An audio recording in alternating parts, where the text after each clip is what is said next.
그러면 이제 이 모든 내용을 오늘 제가 이 책 나오고 처음으로 강의하는데 이걸 제가 다 할 수는 없고, 기회가 되면 뭐 2장의 내용, 3장의 내용 이렇게 여러분들한테 말씀드릴 수는 있는데, 오늘은 그런 자리는 아니라고 생각을 해서 오늘은 좀 첫 만남이니까 좀 재밌는 얘기를 좀 더 하려고 해요. 그래서 말씀드릴 건 이게 첫 장의 편지예요. 저와 성이 같으신 카를 마르크스 귀하. 도대체 이분이 무슨 얘기를 하려고 하는가. 그래서 이제 제가 이 책 요대로 이제 복사해서 가져왔는데, 첫 내용이 그거예요. 귀하는 한평생 결정적 무신론자이자 교회에 맞선 전사였습니다. 칼 마르크스가 그랬죠.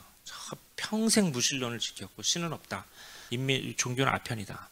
그러므로 귀하의 법법한 유산을 지녔다고 망상하는 많은 마르크스주의자들은 가톨릭 주교가 귀하에게 이런 편지를 보내는 것을 분명히 불경죄의 일종으로 받아들일 것입니다. 근데 여기 재밌는 표현이 그거예요. 막스의 적법한 유산을 지녔다고. 그러니까 막스의 정통 후계자라고 생각하는 사람들은 현대세계 막스주의자일 텐데, 추경님 보기엔 그렇지 않은 것 같아요. 막스주의를 제대로 이어받고 있는 사람들은 막스주의자라기보다는 삼인주의자에 가깝고, 그러니까 자본주의 사회 내에서 어떻게 계속 새로운 노동자들의 이익을 해보려는 사람들이고, 폭력으로 혁명을 일으켜서 이거를 다 뒤집자 하는 사람들은 오히려 막스주의자가 아닐 수도 있다. 이런 내용은 책 중간에도 좀 나와요. 어쨌든 가톨릭 주교가 귀하게 이런 편지를 보내는 것을 분명히 불경죄의 일종으로 받아들일 것입니다. 그런데도 저는 편지를 씁니다. 왜냐하면 이러면서 두 가지 얘기를 하는데, 첫 번째 얘기는 뭐냐면, 귀하는 신이 없다는 귀하의 주장이 오류였음을 지금쯤은 깨달았을 거다. 죽어서 이제 하느님 옆에 갔으니까 신이 있었구나 하는 걸 깨달았을 거고, 따라서 교회의 일꾼에 대해 이제는 좀 누그러진 기분을 지니게 되었으리라고 믿기 때문입니다. 그러니까 이제 교회에서 일하는 게 나쁜 건 아니다, 뭐 이런 생각을 지금쯤이면 이제 했을 거라고 생각하는 거예요. 한편으로는 귀하가 죽음 직전에 이렇게 말씀하셨다고 전해지기 때문입니다. 나는 내가 막스주의자가 아니라는 것만을 안다. 이게 이제 막스의 유명한 말이었죠. 막스가 살아있을 때에 어떤 마르크시즘이라는 게 생겼는데, 막스가 보기에는 이게 내가 말한 그 주장이 맞나? 이런 식으로 좀 의심하고 이런 얘기를 한 적이 있다는 거예요. 그래서 이거는 회자가 많이 되는 거고, 참고로 얘기 드리자면은 이런 거는 사상사 쪽 보게 되면 많아요. 어떤 사상을 얘기를 한 사람이 그 사상이 너무 퍼져가지고 나는 누구 주의자야 하고 다니면은 그 다음부터 저거 내가 얘기한 거 맞나? 저 사람이 이렇게 하도 떠들고 다니는데 그런 건 많죠. 그래서 뭐 지금 우리나라도 사실은 뭐 그렇게 볼 수 있습니다. 그런 게 있는 것 같긴 한데, 어쨌든 그러므로 우리 사회에는 대화를 두려워하는 동지들의 속 좁은 생각 따위가 설 자리가 없다고 저는 생각합니다. 그러니까 이거는 주교님, 추기경님으로서, 그리고 그 이전에 우리 가톨릭 신앙인으로서 가지는 아주 굉장히 괜찮은 태도예요. 언제나 우리 대화를 해야 된다고 믿잖아요. 그 종교가 다른 사람도 그렇고 종교가 혹시 없는 사람하고도 늘 대화를 해야 된다고 믿으니까, 이분은 이제 대화하는 것은 좋은 일입니다라고 이러면서 이제 운을 떼요. 그리고 이제 그 중간이 넘어가고요. 그럼에도 귀하는 도대체 왜 이런 대화를 시도하는지 궁금해할 수 있습니다. 이제 제 경력을 조금 말씀드릴 차례인 것 같군요. 저는 귀하와 성만 같은 사람이 아닙니다. 저는 2001년 트리어의 주교로 임명되었습니다. 이에 대해선 하느님께서 어떤 유머를 숨겨두신 게 아닌가 하는 확신이 들기도 합니다. 그러니까 이게 역사에서 하느님이 이끄시는 어떤 개그 같은 게 있는 거예요. 하필이면 트리어에다가 1818년 트리어는 1818년 귀하께서 태어난 곳이자 유년기를 보낸 곳이고, 훗날 귀하의 부인이 될 예니 여사를 만나 사랑을 배운 곳입니다. 거기까지예요. 그러니까 이거 보고 있으면 좀 이 추기경님 특유의 어떤 이런 식으로 좀 재밌는 말씀을 잘 하시거든요. 그리고 저도 그렇고 역사를 보고 있으면 어느새 약간 좀 생각을 많이 할 때가 있어요. 그러니까 막스주의하고 마르크시즘, 그러면 한때는 우리 교회의 완전 적이었죠. 우리나라도 그랬지만 남북 전쟁하고 막 그때 생각을 해보면 마르크시즘하고 우리 교회하고 화해를 한다, 이런 건 정말 불가능에 가까웠죠. 지금도 그런 기억을 갖고 공산당 싫어하시고 이런 분들도 사실은 이해는 돼요. 그런데 또 그게 또 지나서 한 시대 지나고 보니까 또 사회주의와 우린 그래도 대화를 해야 된다. 근데 그들이 물론 분명한 오류는 분명하다 오류라고 우리가 얘기를 해야 돼요. 신이 없다고 생각한 것이라든지 자유를 주지 않은 거, 언론의 자유 같은 게 없는 거, 폭력혁명을 시도한 거 이런 거에 대해서는 우리는 분명히 잘못됐다고 얘기를 해야 돼요. 하지만 그들이 갖고 있었던 또 어떤 좋은 의도 같은 것도 있어요. 그리고 그거를까지를 우리가 잘못됐다고 얘기할 수는 없죠. 오히려 그거는 왜 그 사람들이 그때 이런 말을 하고 이런 투쟁을 했을까 보면은 그때 교회가 잘했더라면 오히려 이 사람들을 막을 수 있었을지도 모르고 우리가 복음을 충실히 못 살아서 이런 사람이 나온 거일 수 있다. 이런 식으로 또 반성도 할 수 있어야 되거든요. 그러니까 그런 생각을 하고 있으면 역사 속에서 인간이 얼마나 생각이 짧은가. 그리고 우리가 옛날에 잘못됐다고 생각했던 것을 우리는 어떻게 극복할 수 있는가 이런 생각도 할 수 있는데 마르크스 추기경님 이게 유머라고 생각하신 것 같아요. 그래서 하느님께서 분명히 유머를 하신 거야. 개그 하는 생각, 개그 생각하고 있었고요. 그리고 쭉 몇 절 넘어가면은 케텔러 신부님 나오게 되는데 막스 추기경님은 나는 막스주의가 좋다고 생각하고 어떤 면에서는 우리가 굉장히 잘 받아들일 게 많다고도 생각을 하지만 분명하게 얘기하는 건 나는 그 노선은 아니에요. 당신과 같이 싸웠던 분이 누구 있냐면 윌헬름 임마누엘 폰 케텔러 신부님이 있는데 그 신부님이 당신과 동시대에 막스와 동시대에 가톨릭교회 입장에서 정말 활발하게 활동하시면서 막스가 싫어할 정도로 활발하셨는데 그때 케텔러 신부님이 얘기했던 게 여기 빨간 줄 친 거예요. 소유권은 의무를 수반한다. Eigentum verpflichtet라는 독일 말인데 뭐냐면 소유가 많은 사람은 의무가 많은 거예요. 소유가 적은 사람은 그만큼 의무가 적은 거예요. 그러니까 우리가 돈을 많이 갖고 있고 큰 기업체를 갖고 있고 땅이 많다 하는 사람은 다른 사람보다 의무를 많이 줘야 돼요. 왜냐하면 그만큼 소유를 가지고 있으니까. 그게 그러니까 막스는 어떻게 했어요? 사적 소유가 그러니까 빈입분 부입부가 문제였던 거는 둘 다 똑같이 본 거예요. 어떤 사람은 너무 많은 재산을 갖고 있어가지고 막 돈이 썩어 나가는데 어떤 사람은 그 막스 시대 때 막 먹을 것도 없고 공장에서 하루 종일 일해도 돈도 충분히 받지 못하고 이렇게 되니까 이게 잘못됐다. 그럼 이걸 어떻게 해결할 것이냐? 그래서 막스는 소유권을 없애버리자. 그럼 간단하지 않냐? 그래서 그 혁명을 일으켜가지고 사적 소유를 없애버리자 이런 쪽으로 간 거지만 케틀러 신부님은 아니야. 그거는 인간의 본성을 보기에 사적 소유가 없어질 수는 없어. 대신에 소유권에 의무를 지워야 돼. 더 많은 사람은 세금도 더 많이 내야 되고 무슨 일을 할 때 더 많은 의무를 주게 만들어야 된다라는 원칙을 세웠다는 거예요. 그래서 사적 소유의 설패냐 소유권은 의무를 수반한다. 이 원칙이냐에서 막스 추기경님은 이쪽으로 간다. 그리고 이 칼 마르크스가 얘기했던 어떤 폭력 혁명과 관련된 그런 것들은 사적 소유가 없어지는 거는 실제로 일어나지도 않았고 그리고 그걸 시도했던 나라들은 지금 다 망가졌다. 그러니까 당신의 후계자는 지금 현대 사회에 없습니다. 그런데 케텔러 신부님이 얘기했던 소유권의 의무를 수반한다라는 원칙은 독일 헌법에 들어가 있어요. 그리고 대체로 민주국가의 발전된 국가의 헌법에는 비슷한 개념들이 다 들어가 있어요. 많이 가진 사람은 더 많은 책임을 진다 하는 그런 원칙 같은 거죠. 그래서 이것을 보게 되면 막스 추기경님 여기서 뭐라고 하냐면은 케텔러 주교님과 칼 마르크스 당신의 스코어는 불행하게도 2대 0입니다. 2대 빵. 그러니까 신이 있다는 것도 틀렸고 그 다음에 이제 이 소유권의 의무를 수반한다 이런 것도 틀렸다. 현대 사회에서 와서 보면은 케텔러 신부님 얘기가 다 맞았다. 뭐 이런 얘기를 여기서 해요. 그러다가 이제 이런 얘기를 해요. 귀하뿐만 아니라 케텔러 신부님도 그 이후 역사책의 한 자리를 차지하게 됐습니다. 케텔러 신부님은 1850년에 마인츠의 주교로 됐는데 그때 별명이 뭐였냐면 노동자의 주교였어요. 그래서 평생 동안 노동조합 만들고 그다음에 너무 부자들이 그 노동자들 탄압하지 마라. 정당한 임금을 줘야 한다. 이런 얘기를 평생 하셨던 분이에요. 그래서 중간쯤 보시면 귀하께서는 1869년 라인란트 지방을 여행하면서 엥겔스에게 편지를 보냈습니다. 막스 엥겔스 전집에 들어가 있는 내용이에요. 그 편지에서 귀하는 제 선배 주교의 활동에 대해서 신랄하게 비난했습니다. 벨기에를 지나 아헨에 머물다가 라인강을 타고 여행하는 동안 나는 가톨릭 교회가 특히 강한 지역에서 저 사이비 성직자들에게 강력히 맞서야만 하리라는 것을 확신하게 되었네. 그럴싸한 해결책을 내놓는 곳에서 노동 문제의 개들, 이를테면 마이츠의 케텔러 중요나 뒤셀도르프 의회의 사제들이 꼬리를 친다네. 이런 말을 썼다는 거예요. 그러니까 요 가톨릭 교회에서 운영하는 이런 사람들이 그러니까 교회가 어떻게 보면 일을 잘한 거죠. 노동자들을 계속 보호해주고 활동하고 그러니까 그런 데는 이 막스주의자들이 침투할 수가 없었다. 이런 얘기를 썼다라는 거예요. 그래서 이게 되게 재밌는 얘기인데, 이 당시에도 사회 문제에 적극적으로 뛰어드는 그런 흐름이 독일에는 있었던 거죠. 그게 독일 교회가 갖고 있는 어떤 힘이기도 하고요. 그 다음에 여기 맨 밑에 줄에 보시면 마인츠의 케텔러 중에는 뒤셀도르프 의회의 사제들이라고 그랬잖아요. 이거 되게 재밌는 표현이죠. 뒤셀도르프 의회에 사제들이 국회의원으로 들어가 있었던 거예요.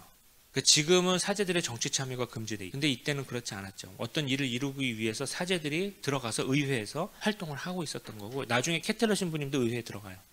독일 재헌의회에서 국회의원처럼, 그건 좀 이따가 말씀드리는데, 어쨌든 그런 식으로 활발하게 사회 문제에 들어가서 활동하는 전통 같은 게 독일 교회는 있었다 하는 걸 여기를 통해서 알 수 있습니다. 그래서 그럼 가톨릭 교회는 막스한테 얘기하는 거예요. 주교 같은 교회의 일꾼이 노동자 편을 드는 일이 귀하에게는 당연히 탐탁지 않았을 것이다. 이것은 귀하의 훌륭한 이론에도 맞지 않았으니 말입니다. 막스 이론에 의하면 종교란 부르주아 자본주의 세계의 위안과 정당화를 제공하는 인민의 아편이고, 교회란 인간의 자기 소외의 신성한 형태일 뿐이다. 당시 사회에 대한 귀하의 견해에 따르면 케텔러 주교는 이승에 희망 없는 사람들을 위로하는 자로서 지배계급의 선량하고 어리석은 형리 역할을 맡을 뿐이며, 결과적으로 부르주아 자본주의 체제를 안정시킬 뿐입니다. 이렇게 막스 이론에 의하면 종교는 완전히 노동자의 반대편이고, 전부 이 불합리한 이 자본가들의 세상을 안정시키는 인민의 아편이고, 다 이렇게 생각해야 되는데, 케텔러 주교님 한 일을 보게 되면 그거 정반대라는 거예요, 오히려. 그래서 그 빨간 줄 치는 거 보면, 하지만 케텔러 주교는 그런 역할을 하지 않았습니다. 그는 그리스도교 노동자 운동을 강화했습니다. 그는 노동자를 착취하고 노동자의 존엄을 무너뜨리는 노동조건에 맞서 노동자를 보호할 법을 국가에 요구했습니다. 그리고 노동자에게 스스로 돕도록 격려했고, 노동조합을 결성해서 조직된 힘으로 공장주에 맞서 정당한 임금 조건과 노동 조건을 관철하도록 조언했습니다. 이거를 옆에서 도와주셨어요, 주교님. 그러니까 만약에 어떤 노동자가 있었는데 이 당시에 이거 너무 이거 세상이 이상하게 돌아가고 너무 일을 많이 했는데 임금을 못 받으니까 내가 노동조합을 만들어야 되겠다 하면은 선택지가 두 개 있는 거죠. 예를 들어서 막스 쪽에서 오는 그런 사회주의 혁명하는 그룹이 있고, 하나는 가톨릭 교회 쪽에서 오는 그룹이 있으면, 이제 신자가정 같은 경우에는 이 가톨릭 교회 쪽으로 가서 활동을 할 수가 있었고, 왜냐하면 주교님 같은 분들이 이건 정당한 활동이다 이래서 이제 도와주고. 우리나라에도 이런 가톨릭 노동 청년회라든지 이런 조직이 있죠.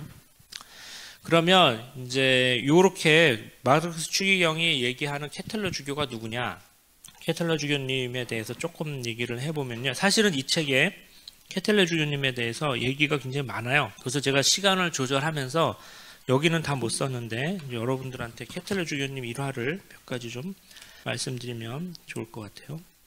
케텔러 주교님은 1811년 성탄절에 태어나셨어요. 이분 생일도 좀 특이하죠.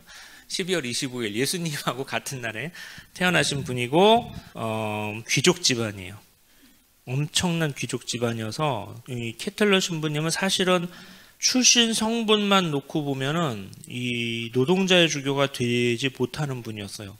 평생 돈 걱정 안 해본 사람이에요. 그래서 어떻게 보면은 그런 것 때문에 더 과감하게 당신의 생각을 펼치고 사회 문제에 들어갔고 그랬을 수도 있었어요. 그런 굉장히 부자였지만 평범한 사람들의 위기에 공감하고 정의감이 무척 높았고, 정치에도 매우 깊이 관여를 했고, 또 성격이 격정적이어서 케텔러 주교님이 어떤 일도 했냐면, 나중에 의회에 들어가서 저 반대편 쪽에 자기하고 의회에 들어가면 막 싸울 거 아니에요. 반대편 쪽에 있는 사람들이 사회주의란 말이에요. 그 사람들은 겉으로 보기에는 서로 싸우는데, 아무리 이 사람들하고 조금 뭔가 연락을 주고받아야 되겠어. 그러면은 모르게 이렇게 사람을 보내가지고 둘이 내통도 하고 막 이런 것도 했어요. 그런 것도 여기 다시 책에 나와 있어요. 이 케텔러 주교님은 원래 공무원이 되려고 공부하고 있었는데, 갑자기 일어난 일이 뭐냐면은 프로이센 정부가 가톨릭 교회를 탄압하는 일이 있었어요. 이게 뭐냐면은 프로이센이 이제 개신교 쪽인데, 이 개신교 쪽에, 그러니까 독일에서 개신교 정권이 잡은 거예요. 이 사람들이 남쪽에 들어와서 가톨릭 교회에서 하는 어떤 그 결혼 정책 같은 걸 금지해 버렸어요. 그러니까 밑에서 가톨릭 교회 사람들이 왜 이러느냐, 이 프로이센에서 왜 우리를 이렇게 탄압하느냐 하고 반발을 일으켰거든요. 그러면서 사람들이 막 좀 죽고 폭동이 일어나고 이런 일이 있었는데, 이거를 젊은 케텔러가 딱 보고 나는 공무원이 되면 안 되겠다. 왜? 이 프로이센은 안 좋은 거야. 나는 프로이센에 안 들어가. 그 대신에 그럼 뭐가 될까 해가지고 나는 신부가 되어가지고 가난한 사람을 구제해야 되겠다 해가지고 신부가 되신 분이에요. 그러니까 신부가 이 성소를 하는 어떤 동기 자체가 벌써 순수한 신앙이라기보다는 좀 어떤 사회적인 연관 이거와 좀 관련이 깊어요.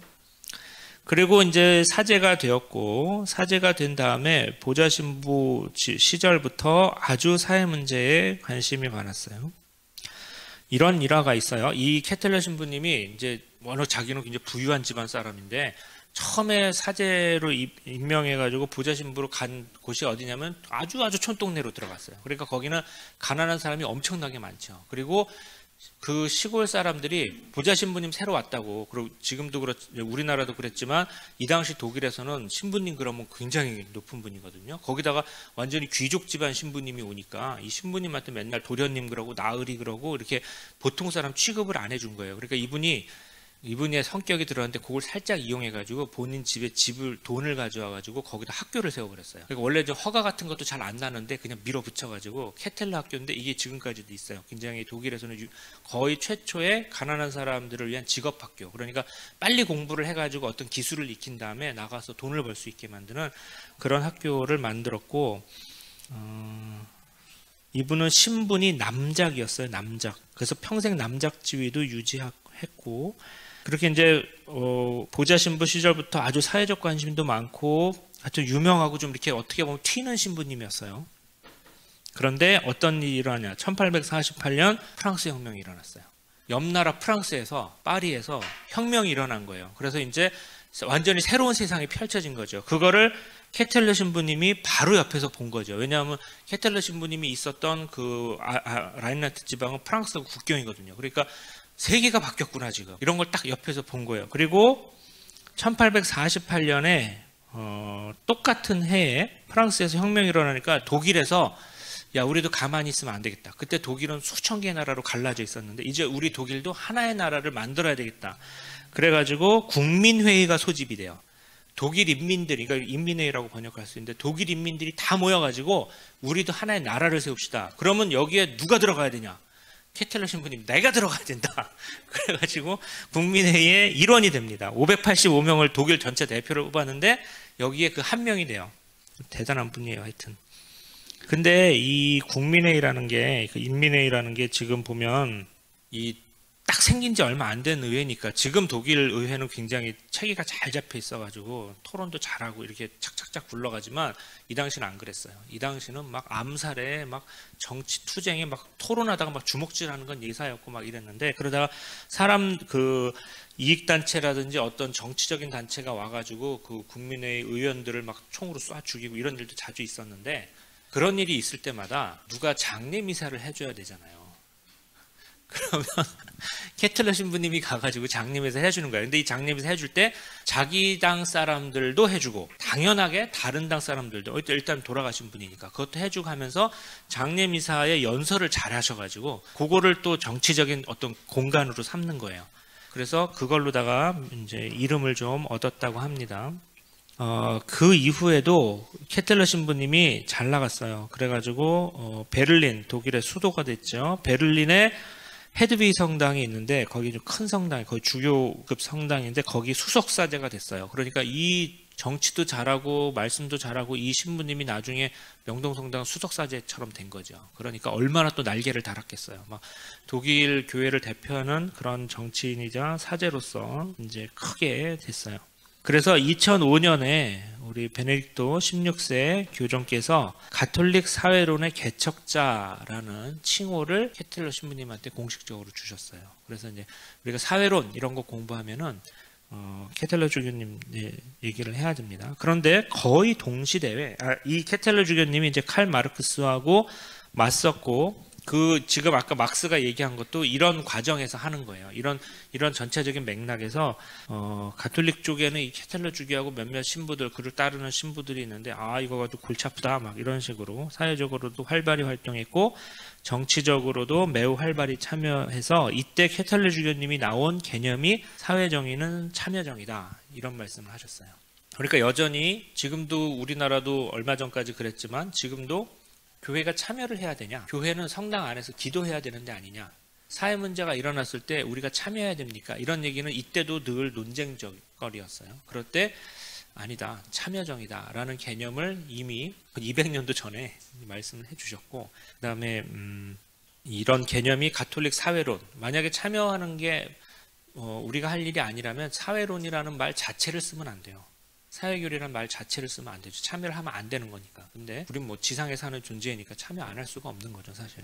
그래서 사회정의는 참여정이다 이런 얘기를 해주셨고, 거의 동시대에 이제 이분은 독일에서 케텔러 주교님 활동하셨는데, 이 책을 보시면은 프랑스에서 당시에 활동하신 분들의 이름이 나옵니다. 그러니까 그 파리 혁명, 1848년 혁명 그 전후 해가지고 활동하셨던 프랑스 교회의 사회참여적인 신부님들, 주교님들 계시고, 이탈리아 쪽에도 그런 분이 계십니다. 그 중에 한 분이 누구냐면 타파렐리 신부님인데, 이분은 예수회원이었고 이분은 시칠리 쪽의 신부님이셨어요. 그런데 1848년에 타파렐리 신부님이 처음 쓴 말이 뭐냐면 사회정의라는 개념이에요.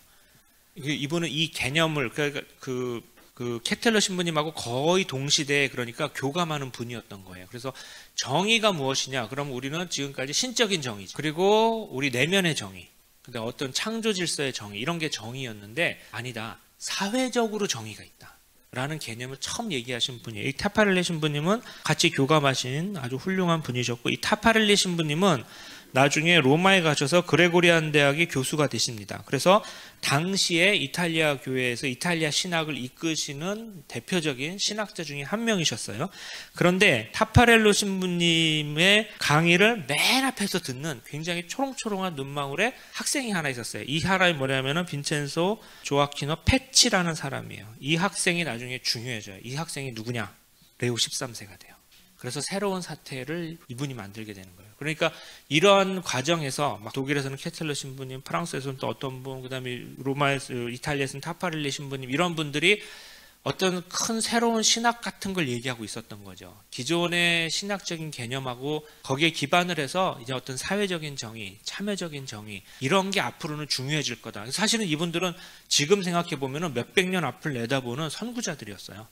그 이후에 사회교리 뭐 이런 것들이 2차 바티칸 공의에 훨씬 이전인데도 벌써 그걸 내다보는 그런 분들이셨던 거죠. 그리고 그거를 고울구의 신학생 신분에서도 이쪽으로 우리 교회는 가야 된다라고 확신을 주는 분이 있었고, 이분이 나중에 교황이 되셔가지고 새로운 사태라는 이제 레룸 노바론을 쓰시게 됩니다. 그러니까 이 책이 재밌는 건 이런 거예요. 새로운 사태부터 시작을 하면 재미없잖아요, 강의할 때.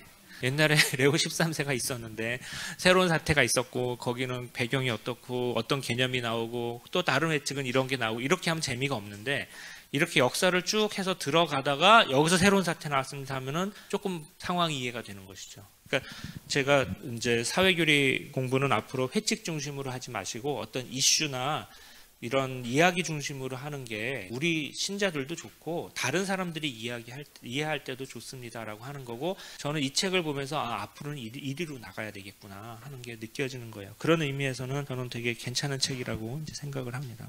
그런데 이제 이 케텔러 신부님의 제자 선으로 이어지는 분들이 있어요. 이제 이게 요제프 회프너 추기경님인데, 회프너 추기경님은 아주 유명하신 분이죠. 회프너 추기경님이 이제 제가 시간이 없어서 지금은 이제 한 10분 남아서 회프너 추기경님 얘기는 이제 많이 못 드릴 것 같은데, 이분도 케텔러 신부님 시대 이후에 독일이 2차 대전 때 이제 폭삭 망해버렸잖아요.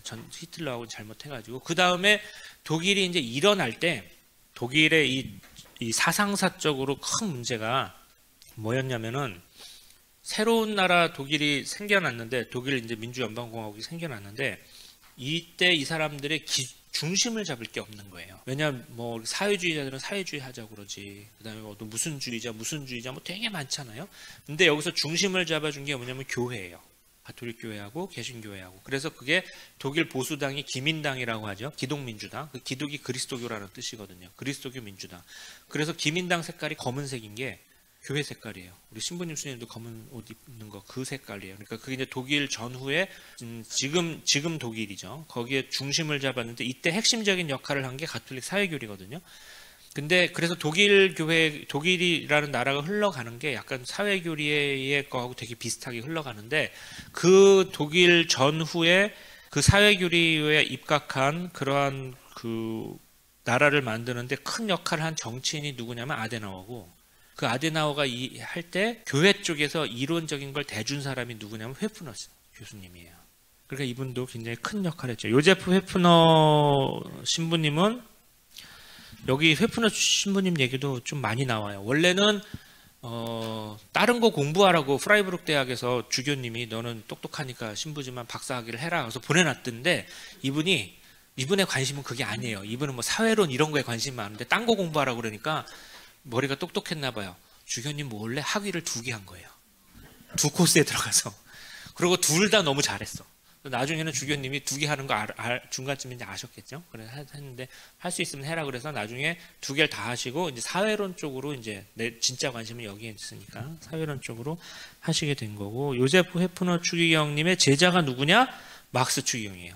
그렇게 이어지는 거예요. 그리고 요제프 회프너 추기경님이 한창 독일에서 이제 그 주교님 되시기 전에 사회론 이걸 얘기하고, 2차 바티칸 공의회 이후에 가톨릭 교회는 사회론, 이게 굉장히 중요해집니다. 사회적인 어떤 정의라든지 이런 것을 우리 교회가 깊이 깨달아야 됩니다 라고 얘기할 때, 한국에서 온 신부님 한 분이 이거를 굉장히 잘 듣고 있다가 추기경님의 애제자가 되죠. 그분이 누구냐? 김수환 추기경이에요. 역사가 이렇게 이어져요. 또 그래서 이제 김수환 추기경님이, 추기경이 굉장히 젊은 연세에 되셨잖아요. 그때 유럽 쪽에서 밀어준 분이 누구냐면 회프너 추기경님이에요.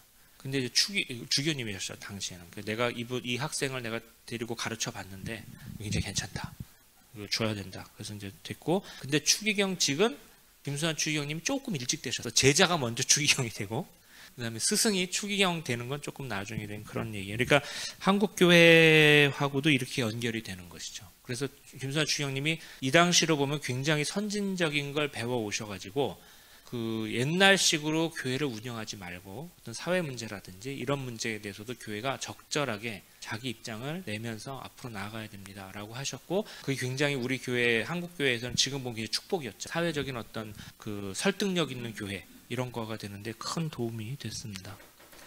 자, 그래서 이제 강의를 마무리하면서 이제 질서자본주의 얘기를 해야 되는데, 사회교리의 어떤 체제란 무엇이냐, 우리가 그럼 자본주의 체제를 가져가야 되냐, 아니면 사회주의를 가져가야 되냐, 어떤 체제가 가톨릭 교회에서는 좋은 체제라고 봅니까? 사실은 이 질문은 조금 어리석은 질문이죠. 사회주의는 사실은 뭐 역사적으로 다 끝난 거고, 우리는 이제 자본주의에 살 수밖에 없어요, 사실. 그리고 자본주의 외에는 사실은 지금 어떤 대안 같은 건 없고, 그 민주주의냐 뭐냐 이런 것도 뭐 끝난 문제죠. 사실은 지금 독재를 하거나 이런 나라 중에서 세계를 선도하는 나라는 없잖아요. 이제 민주주의와 시장 경제 질서를 할 수밖에 없어요, 그건.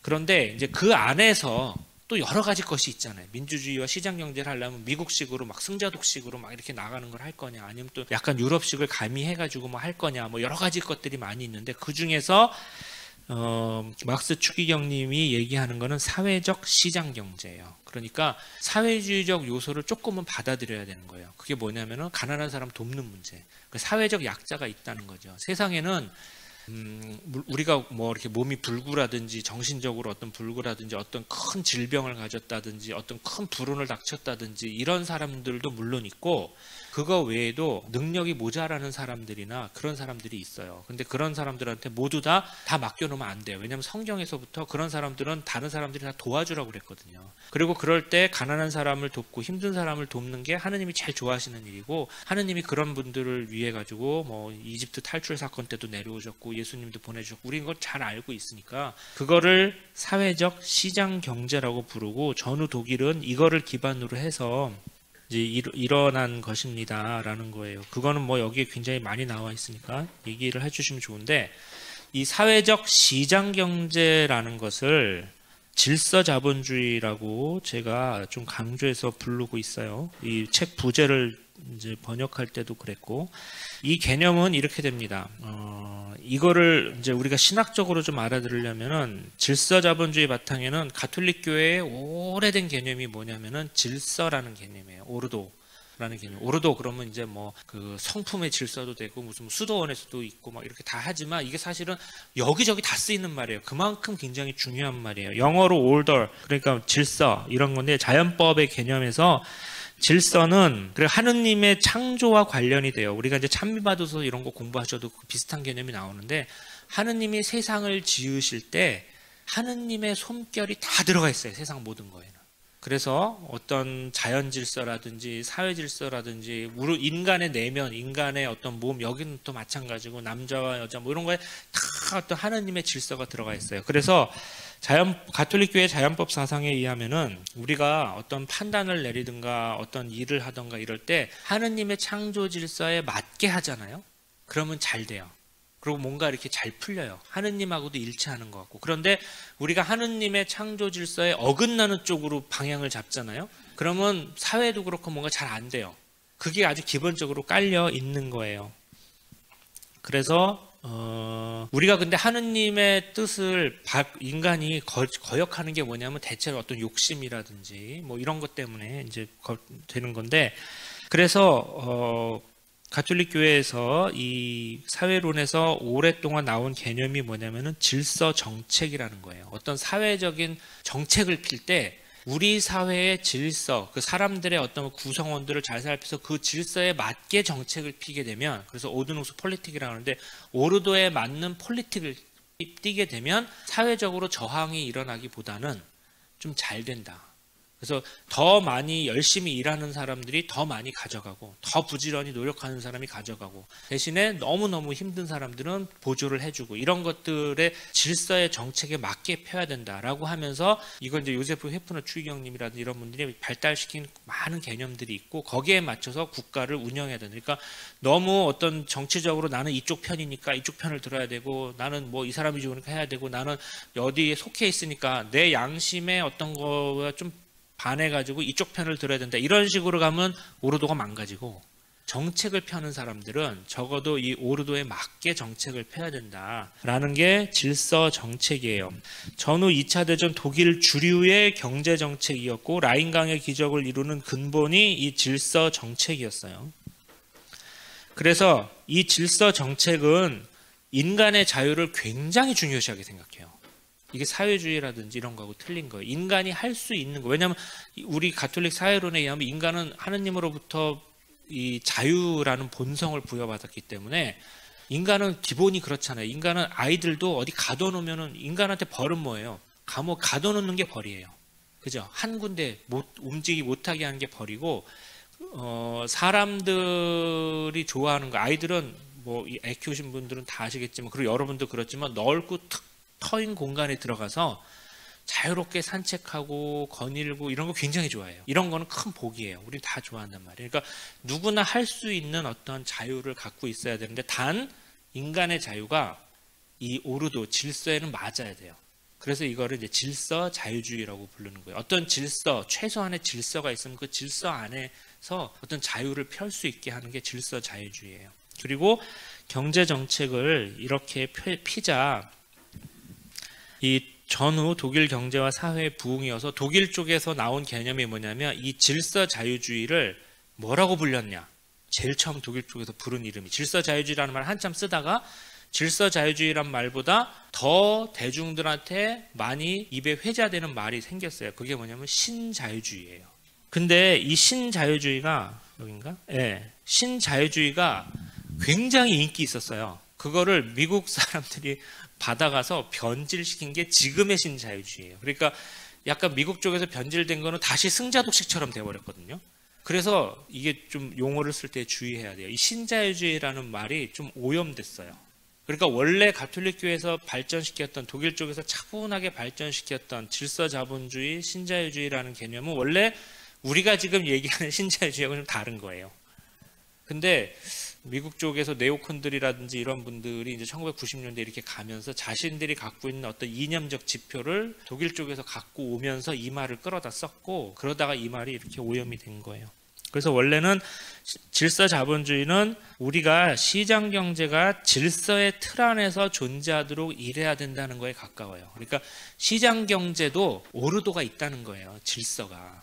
그러니까 누가 무제한적으로 막 하고 이렇게 만들면 안 되고, 어떤 질서라는 틀을 잡아놔야 돼요. 근데 이게 묘하게 미국에 가가지고 신자유주의가 됐어요. 그래서 제가 프란치스코 교종께서 복음의 기쁨에서 신자유주의 비판하실 때 그 맥락은 뭐냐면, 거기 그런 표현이 있어요. 원래 신자유주의 이거 아니었습니다.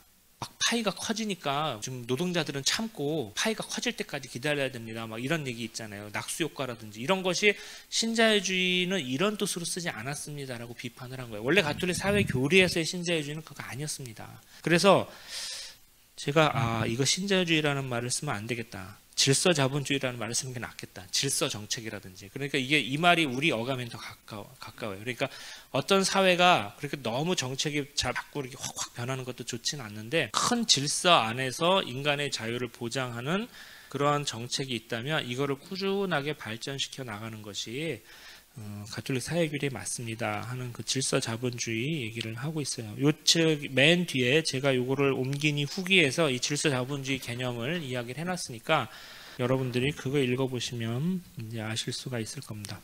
자, 이제 시간이 제가 이제 약속한 시간 다 됐죠. 그래서 지금 이제 마무리하려고 그러는데요. 아까 처음에 이제 말씀드린 대로 이제 그 막스 추기경님이 이런 얘기를 하세요. 이 책 중간에 나온 얘기인데 위험을 무릅쓰고 얘기하자면 나는 예수의 마음을 지닌 마르크스주의자 편이다 이렇게 얘기를 하세요. 그러니까 막스주의자가 예수의 마음을 가졌다고 그러면 조금 어불성설이긴 한데 이분은 어떤 면에서는 그래서 역사의 화해를 이루시는 분이기도 해요. 사실 우리 교회는 지금은 가톨릭 교회 그 사회교리 안에서는 막스주의와 어느 정도는 화해했다고 볼 수가 있어요. 아까 말씀드린 대로 우리가 타협하지 않는 몇 가지 선이 있어요. 뭐 하느님에 관한 문제라든지 인간의 자유라든지 폭력에 관한 문제라든지 여기에 대해서는 뭐 우리가 긍정할 수는 없지만 노동이 우선이고 인간의 모든 것이 복무해야 되고 하느님이 주신 모든 재화라든지 이런 것들은 하느님이 가장 사랑하시는 인간을 위해서 사용되어야 한다. 그리고 하느님이 주신 질서에 우리가 순응하면서 경제라든지 사회라든지 이런 것을 운영해야 된다. 이런 거에서는 똑같죠. 그리고 그런 면에서는 조금 통한다고 생각해서 헤어츠 예수 막시스트라고 예수의 마음을 지닌 마르크스주의자 이런 얘기를 하셨고 이 책 뒷면에서 이렇게 얘기했어요. 가톨릭 사회교리는 마르크스 안에서 큰 적을 발견하지만 여전히 정통 막스주의는 우리한테는 친구가 될 수는 없는 거예요. 그거는 좀 너무 나간 것이 있어요. 하지만 그를 존경할 수는 있다. 그래서 이 책은 어떤 역사적인 큰 틀을 안에서 생각해 보시면 생각할 게 되게 많아요. 우리는 과거에 원수라고 생각했지만 우리가 오랜 세월이 지난 다음에 또 화해하고 친구가 될 수 있다고 믿는 게 우리 교회잖아요. 그리고 그런 거를 좀 할 필요가 있고 이런 걸 훌륭하게 해내신 책으로서 또 사회교리를 좀 다음 단계, 한 단계 더 발전된 사회교리로 가는 책으로서 이제 이 책을 볼 수가 있습니다. 그래서 다시 말씀드리지만 한국교회의 사회교리 담론이 지루하게 계속 회칙 중심으로 강의 중심으로 가는 것보다는 저는 좀 이슈 중심으로 가는 게 좀 좋다고 생각하고 교회가 사회의 말을 걸어야 돼요. 그리고 이 책 중간에도 나오지만 그때 교회는 사회의 말을 걸 때 굉장히 어려워해요. 왜냐하면 내가 뭐 이렇게 해가지고 문제가 생기는 거 아닐까, 괜히 시끄러워지는 건 아닐까 이래가지고 신부님들이나 주교님들도 이제 힘들어 하시는데 저는 이거를 해야 된다고 생각하고 막스 추기경님이 이제 이걸 앞에서 하신 거죠.